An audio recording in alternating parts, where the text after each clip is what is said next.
Good morning and welcome to the Loadstar podcast News in Brief. I always just assume everyone's listening to this in the morning, but if you're not, then good afternoon, good evening, whatever time it is with you. Thank you for joining me this week. We're going to be rounding up last week's supply chain news and giving you an insight on what you might see in the news this week. And before I start, I just want to give a shout out to Air Charter Service, who are sponsoring this episode. And Air Charter Service is the aircraft charter broker of choice for thousands of shippers globally.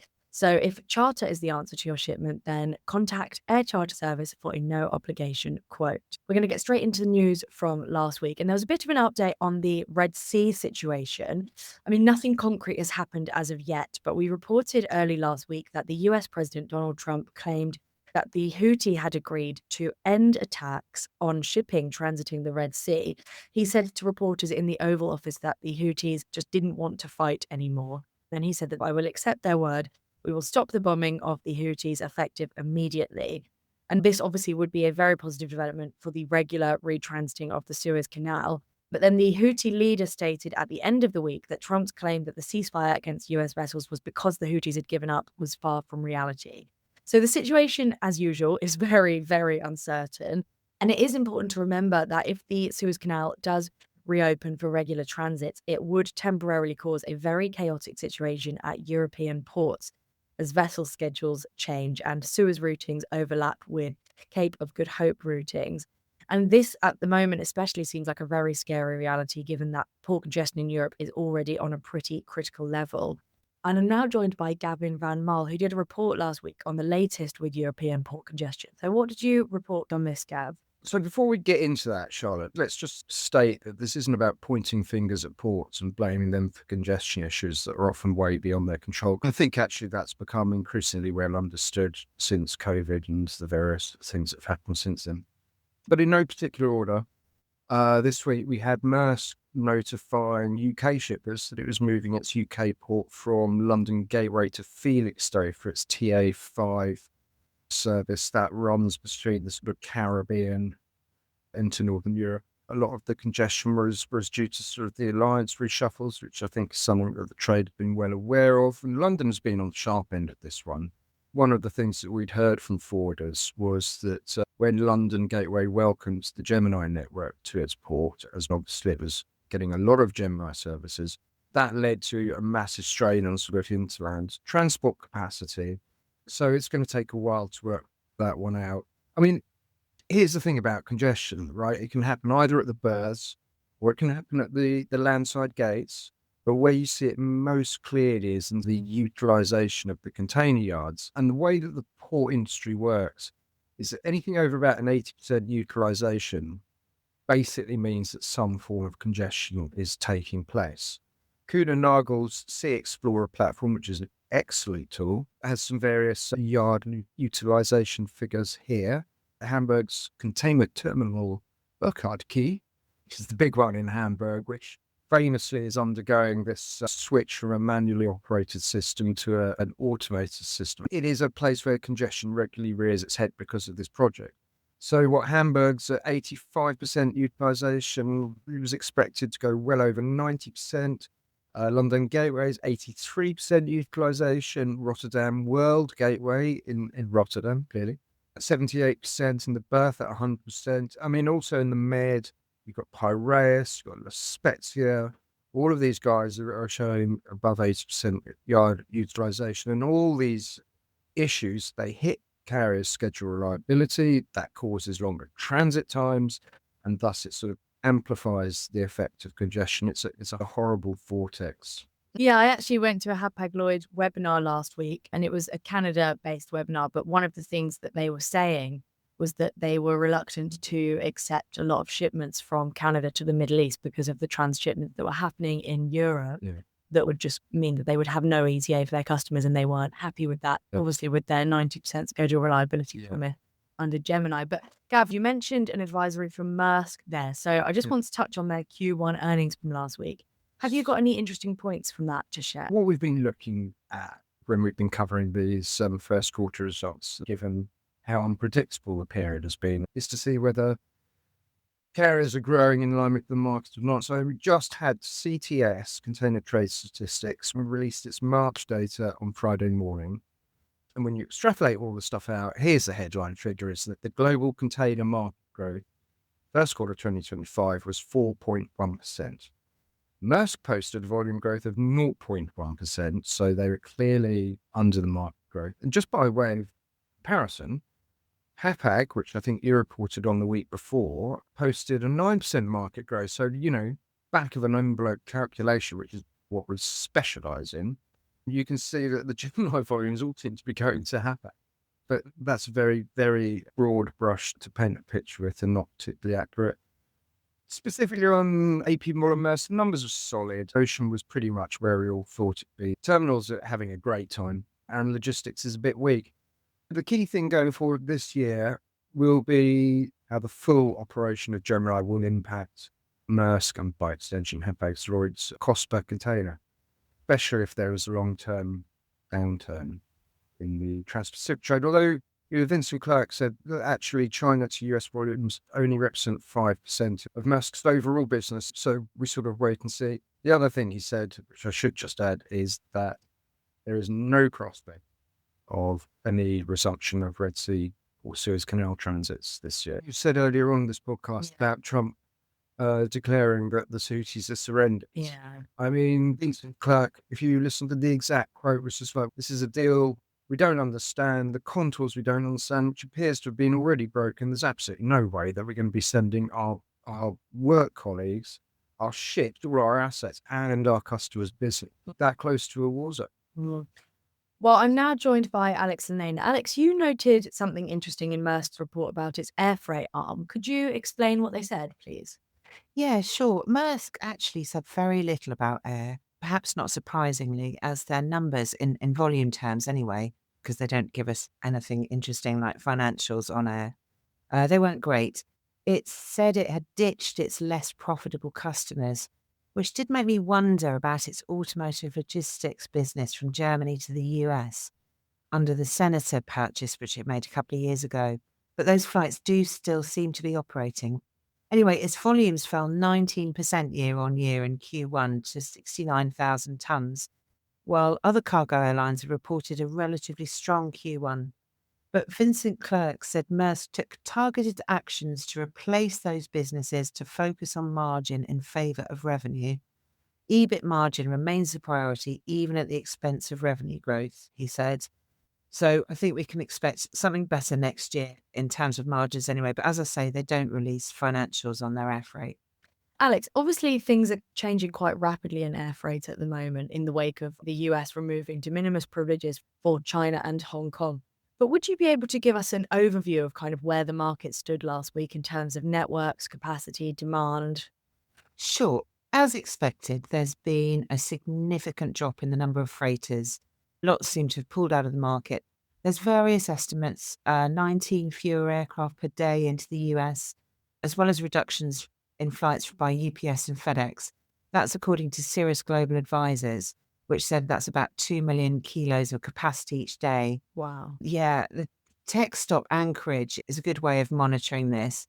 Their freighter traffic to the US is down 38%. Rotate said it saw a 30% decline following the May 2nd de minimis ban, all 40 freighters. So there's a few different figures there, but these are from different days. Either way, it's quite a lot. Now, it seems that some of the freighter operators might take this opportunity to put their aircraft into maintenance, but others are looking for alternative markets. And there are there have been anyway, some opportunities. LATAM Airlines and Avianca have both said that they carry a lot of flowers recently for Mother's Day. And Mother's Day is the second Sunday of May in the US. So there's a bit of traffic in South America to North America. And then there's cherry season is on its way. China is one of the big consumers of US cherries. So it'll be quite interesting to see how that pans out. And there are problems in India, Pakistan and Bangladesh. I won't go into them all here, but just read a newspaper. And that's also impacted demand. And there have been a few new services coming up, which may be people trying to pivot away from the Trans-Pacific.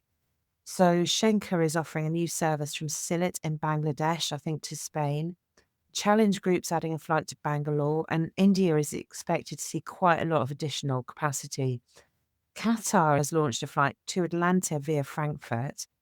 So there's a bit more capacity going on the transatlantic.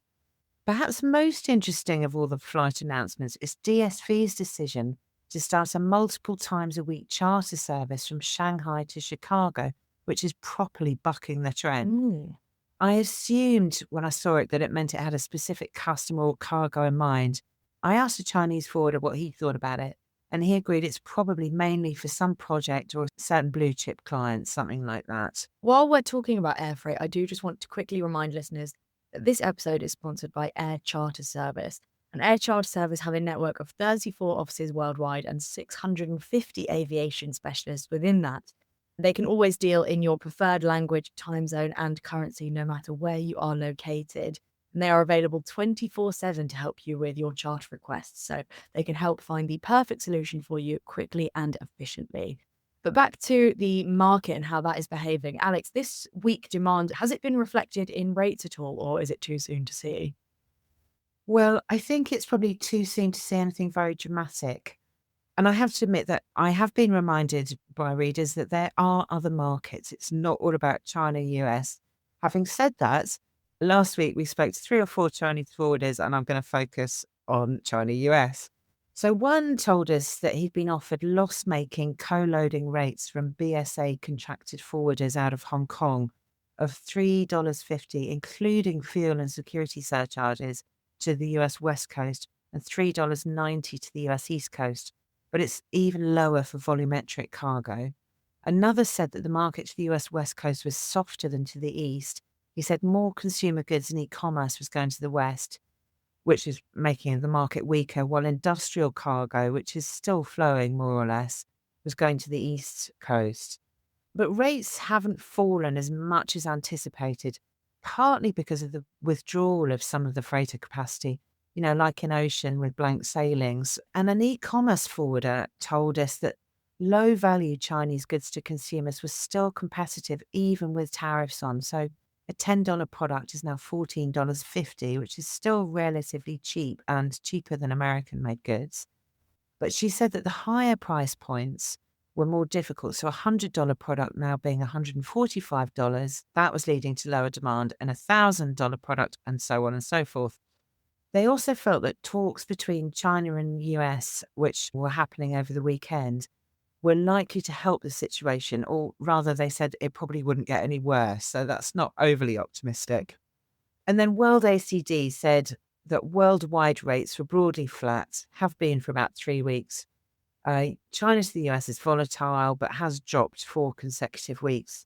To Europe, spot rates out of Asia have been more stable, but from China have dipped 4% to $3.87 per kilo in week 18.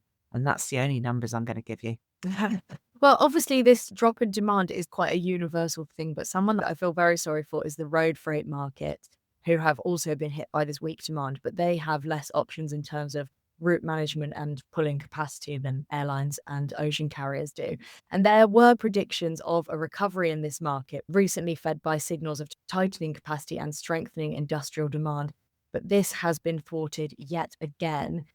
We had a report last week from DAT Freight and Analytics that in the light of the rapid deterioration in demand in response to the trade war, it forecasted for the US trucking market flat volumes and rates for this year. And according to JB Hunt's CEO, Shelley Simpson, margins for many US trucking operators are slim to non-existent.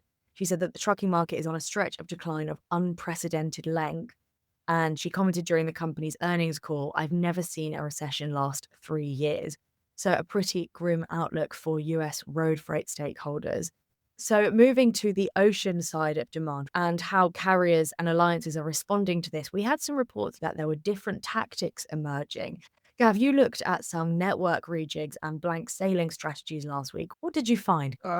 In one of my nutshells, which obviously turned out to be bigger than both a nut and a shell, the general trend is this, that the bigger the grouping, it appears, the less options they have to respond very reactively to situations. So there's been 90 blank sailings announced on the Pacific. That's both to west and east coast of the North American continent.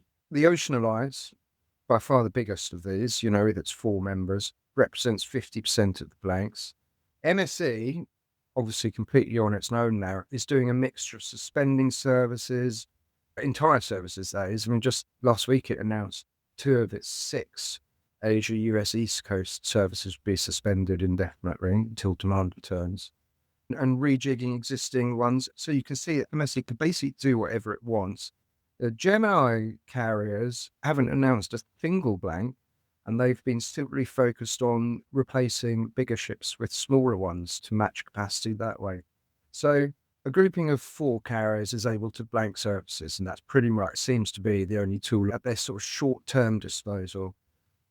Gemini, grouping with 2 carriers, they're able to redeploy vessels on the fly, was what Mr. Clark said last Thursday. And MSC is able to do pretty much what it wants. Is this capacity management preventing rates from plummeting? I mean, presumably they're on the floor right now. Well, you would think that. And we talked in previous podcasts about the 35% decline, its sudden drop in Trans-Pacific bookings and so on. But actually, last week's rates, they grew on the Trans-Pacific. They're up 5% to the West Coast, 4% on the East Coast. It's probably, as these things often are, it's probably a combination of reduced capacity and growing demand. The Port of Los Angeles, beginning the 18th of May, we'll see a 55% year-on increase in volumes coming into the port in that week. So it's over 100,000 TEU. It's quite the opposite on the Asia-Europe trade.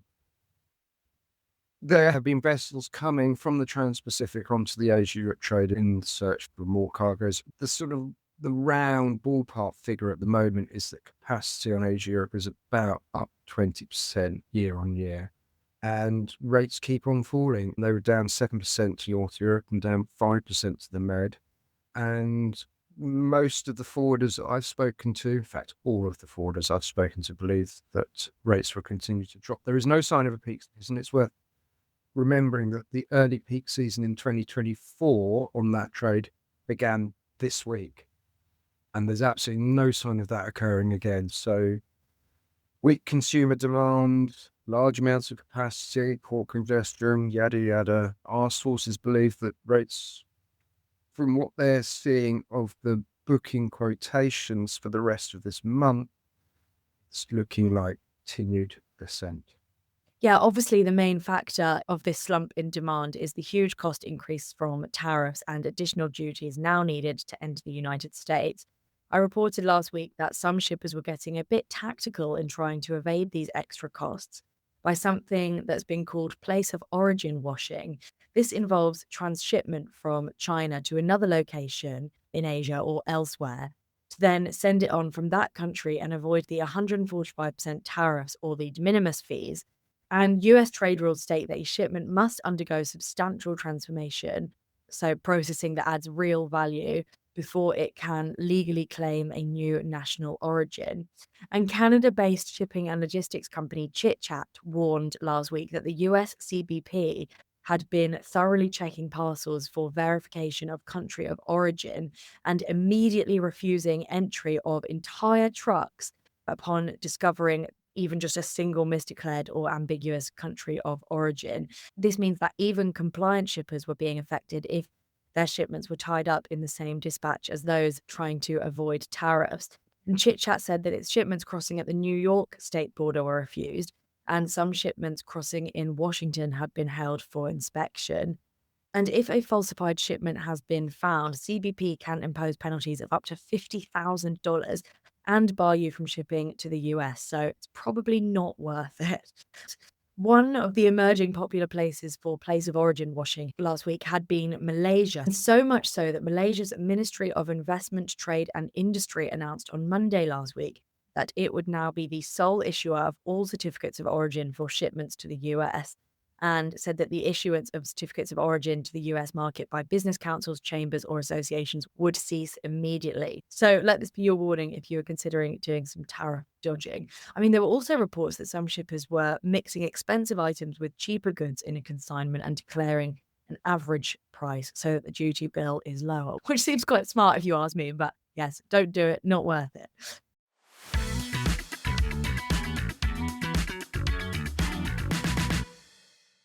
So that brings me on to what you might see in the news this week. Well, I'm very excitingly going to be attending IATA's CNS this week in Miami, and I've got a whole host of interviews lined up with forwarders and carriers. Plus, of course, some great panel discussions during the event that I will be sure to keep you updated on.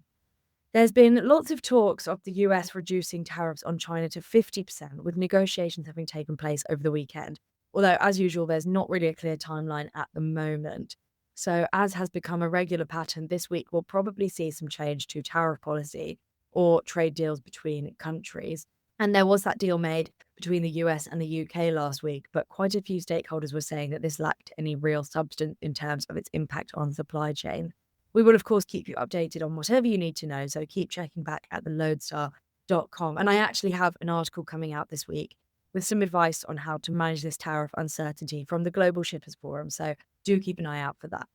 Thank you so much for joining me this week, and thank you to Air Charter Service for sponsoring this episode. I'll see you next time.